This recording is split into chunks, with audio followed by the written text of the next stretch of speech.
കോട്ടയത്ത് നിന്നുള്ള റിപ്പോർട്ടിലേക്കാണ്. കോട്ടയം വൈക്കം താലൂക്ക് ആശുപത്രിയിൽ പുതുതായി നിർമ്മിക്കുന്ന കെട്ടിട സമുച്ചയത്തിന്റെ നിർമ്മാണം അവസാന ഘട്ടത്തിൽ. പെയിന്റിംഗ്, ഗ്രാനൈറ്റ് വിരിക്കൽ തുടങ്ങിയ പ്രവർത്തികൾ പുരോഗമിക്കുകയാണ്. ഓപ്പറേഷൻ തിയേറ്ററുകൾ ഉടൻ സജ്ജമാകും. ആശുപത്രി സമുച്ചയ നിർമ്മാണത്തിനായി 85 കോടി രൂപയാണ് കിഫ്ബിയിലൂടെ അനുവദിച്ചത്.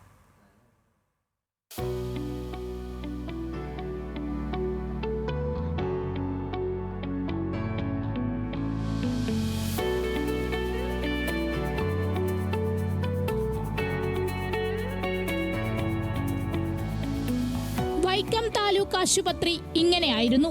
ഇപ്പോൾ അടിമുടി മാറി ആരോഗ്യമേഖലയ്ക്ക് അഭിമാനമായി ആശുപത്രി തലയുയർത്തിക്കൊണ്ടിരിക്കുന്നു.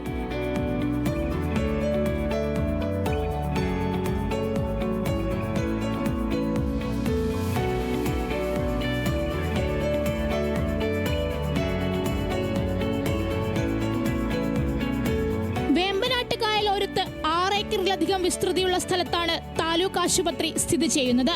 70 മീറ്റർ നീളം, 35 മീറ്റർ വീതി. ആശുപത്രിയുടെ നിർമ്മാണ പ്രവർത്തനങ്ങൾ അവസാന ഘട്ടത്തിൽ.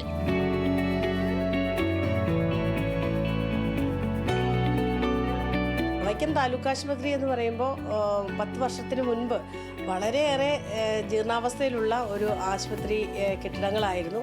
അവിടെ വരുന്ന രോഗികൾക്ക് കൃത്യമായി അവിടെ അവരുടെ ചികിത്സ നടത്തി പോകുന്നതിനുള്ള സൗകര്യങ്ങളൊന്നും തന്നെ ഇല്ലാതിരുന്ന ഒരു സാഹചര്യം വൈക്കം താലൂക്ക് ആശുപത്രിയെ സംബന്ധിച്ചുണ്ടായിരുന്നു. 11-12 കെട്ടിടങ്ങൾ, അതെല്ലാം തന്നെ പഴയ രാജഭരണ കാലഘട്ടത്തിൽ ഉണ്ടാക്കിയിട്ടുള്ള കെട്ടിടങ്ങളാണ്.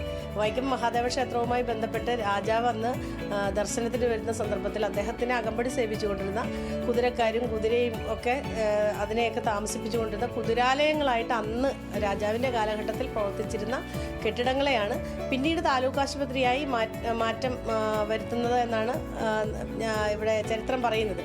അപ്പോൾ ആ തരത്തിൽ അപ്പോൾ അത്രയും ഏറെ വർഷക്കാലം പഴക്കമുള്ള പഴയ പുരാതനമായിട്ടുള്ള കെട്ടിടങ്ങൾ, നമുക്ക് അതിൻ്റെ കുട്ടിക്കാലം തൊട്ട് ആ ആശുപത്രിയുടെ സാഹചര്യങ്ങളെ പറ്റി നമുക്ക് നേരിട്ടറിയാം.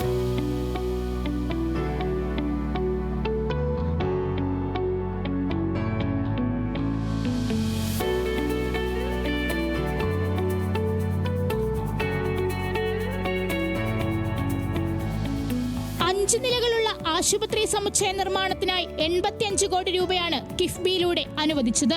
ഇതിൽ 61.42 കോടി രൂപ കെട്ടിട നിർമ്മാണത്തിനും ബാക്കി തുക ആശുപത്രിയിലെ ഉപകരണങ്ങൾ സജ്ജമാക്കാനുമാണ് ഉപയോഗിക്കുന്നത്. ആശുപത്രിയുടെ ചുറ്റുമതിൽ നിർമ്മാണവും അതിവേഗത്തിൽ നടന്നുവരികയാണ്.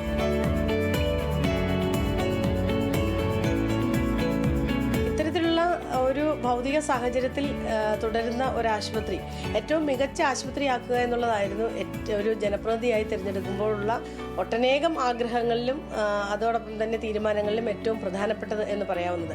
ഈ ഘട്ടത്തിൽ സംസ്ഥാനത്ത് കിഫ്ബി പ്രഖ്യാപിക്കുകയും കിഫ്ബിയുടെ സാമ്പത്തിക സഹായത്തോടുകൂടി കേരളത്തിൻ്റെ അടിസ്ഥാന സൗകര്യ വികസന മേഖലയിൽ വലിയ മാറ്റങ്ങൾക്ക് ഉള്ള ഒരു ബഡ്ജറ്റ് അനൗൺസ്മെൻറ്റ് ബഹുമാനായ അന്നത്തെ ധനകാര്യ വകുപ്പ് മന്ത്രി സഹാവ് തോമസ് ഐസക്കിൻ്റെ നേതൃത്വത്തിൽ നടക്കുകയും ചെയ്യുന്ന സന്ദർഭത്തിലാണ് ബഡ്ജറ്റിൻ്റെ തീരുമാനങ്ങൾ നമ്മുടെ റിക്വസ്റ്റിൽ ഏറ്റവും പ്രധാനമായിട്ട് തന്നെ വൈക്കം താലൂക്ക് ആശുപത്രിയുടെ ഭൗതിക സാഹചര്യ വികസനം, പുതിയ താലൂക്ക് ആശുപത്രി കെട്ടിട സമുച്ചയത്തിന് വേണ്ടി നമ്മൾ റിക്വസ്റ്റ് ചെയ്യുകയും കിഫ്ബി വഴി നമുക്ക് ഫണ്ട് അനുവദിക്കുകയും ചെയ്തു. 3 ICU യൂണിറ്റുകൾ, കിടത്തി ചികിത്സിക്കാൻ 200-ലധികം ബെഡുകൾ, ഓപ്പറേഷൻ തിയേറ്റർ തുടങ്ങി മികച്ച ചികിത്സ ഉറപ്പാക്കാനുള്ള എല്ലാ സൗകര്യങ്ങളും ആശുപത്രിയിലുണ്ടാകും. നിർമ്മാണം പൂർത്തിയാകുന്നതോടെ വൈക്കംകാർക്ക് മാത്രമല്ല സമീപപ്രദേശത്തുള്ളവർക്കും ആശുപത്രിയെ ആശ്രയിക്കാൻ കഴിയും. ന്യൂസ് മലയാളം, കോട്ടയം.